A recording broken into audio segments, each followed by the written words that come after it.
அதுக்கப்புறம் ஒரே விஷயம் தான், மொபைலே ஒண்ணு நீ இருக்கணும் இல்ல நான் இருக்கணும். வெட்டியே கொன்றுவேன்.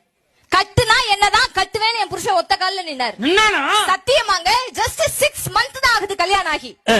6 மாசத்துல இப்ப சொல்றாரு வெட்டுனா ஒன்னதான் வெட்டுவேன். ஓவரா பேசிக்கிட்டு தெரியுறியாமே. 6 மாசமா? யார் கல்யாணம் ஆகி 6 மாசம்? என் வீட்டுக்காரர் சொல்றாருங்க, பெருமாளுக்கு 2 பொண்டாட்டி, முருகனுக்கு 2 பொண்டாட்டி, சிவனுக்கு 2 பொண்டாட்டி, ஒன்னெல்லாம் விட்டா இன்னொரு சாய்ஸ் எனக்கு இருக்குன்னாரு. மேடையிலே இவ்வளவு அமைதியா பேசுறேன், வீட்டுல எவ்வளவு அமைதியா பேசுறேன். தெரியுது. நான் சொன்னேன், பாஞ்சாலி தெரியுமா திரௌபதி, 5 புருஷன் எனக்கு இன்னும் 4 சாய்ஸ் இருக்குன்னு. அதோட வீட்டுல பேசாம தூங்கி இருப்பானே. கரெக்ட். பேசக்கூடாதுங்க.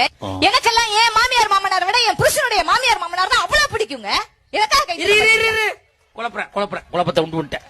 மெட்ராஸ் வேலையை நீ காட்டுற. என்ன குழப்பம்? என்ன சொன்ன திருப்பி சொல்லு. எனக்கெல்லாம் என் மாமியார் மாமனாரை விட என் புருஷனுடைய மாமியார் மாமனார்னா ரொம்ப பிடிக்கும். அப்போ உங்க அப்பா அத்தா குழப்பிட்டாங்க பாத்தீங்களா? எவ்வளவு டெக்னிக்கா பேசுறதுக்கு பாருங்க. என் புருஷனோட மாமா மாமியா உங்க அப்பா அத்தா. எஸ். நான் எல்லாம் வீட்டுக்குள்ள போகும்போதே மாமியார் வீட்டுக்குள்ள ஒரு கொள்கையோட போனேன். அந்த வீட்டுல இழுத்தரைக்கு அம்மி இருக்க கூடாது, மாப்பிள்ளைக்கு மம்மி இருக்கவே கூடாதுன்னு நினைச்சேன். 6 மாசத்துல அம்மிய மட்டும் தான் கட் பண்ணிருக்கேன். மம்மி என்ன எதுவும் பண்ணல. ஏன் பாவங்க, 85 வயசானாலும் 38,000 ரூபாய் பென்ஷன் வருதுங்க அந்த அம்மாவுக்கு. அதனால வச்சிருக்கேன்னு நினைக்கிறீங்களா? அதனாலதான் வச்சிருக்கேன்.